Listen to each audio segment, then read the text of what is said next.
پرانے اور بوسیدہ مکان میں ایک غریب مزدور رہتا تھا۔ مکان کیا تھا، بس آثار قدیمہ کا کھنڈر ہی تھا۔ غریب مزدور جب سر شام گھر لوٹتا، اس کی بیوی معصومیت سے کہتی، اب تو گھر کا دروازہ لگوا دے، کب تک اس لٹکے پردے کے پیچھے رہنا پڑے گا؟ اور ہاں، اب تو پردہ بھی پرانا ہو کر پھٹ گیا ہے، مجھے خوف ہے کہیں چور ہی گھر میں نہ گھس جائیں۔ شوہر مسکراتے ہوئے جواب دیتا، میرے ہوتے ہوئے بھلا تمہیں کیا خوف؟ فکر نہ کرو، میں ہوں نا تمہاری چوکھٹ۔ غرض کئی سال اس طرح کے بحث و مباحثے میں گزر گئے۔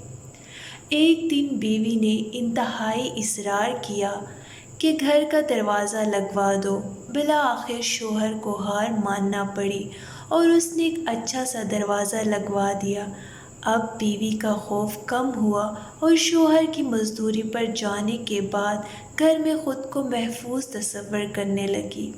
ابھی کچھ سال گزرے تھے کہ اچانک شوہر کا انتقال ہو گیا اور گھر کا چراغ بجھ گیا۔ عورت گھر کا دروازہ بند کیے پورا دن کمرے میں بیٹھی رہتی۔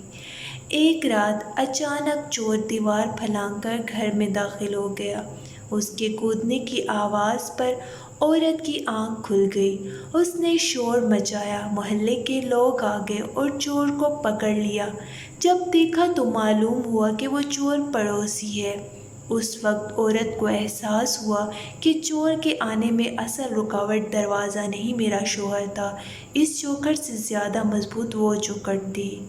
شوہر میں لاکھ عیب ہوں، لیکن حقیقت یہی ہے کہ مضبوط چوکھٹ یہی شوہر ہیں۔ دعا ہے اللہ رب العزت ہماری تمام مسلمان عورتوں کو شوہر کی قدر و منزلت سمجھنے کی توفیق عطا فرمائے، آمین یا رب العالمین۔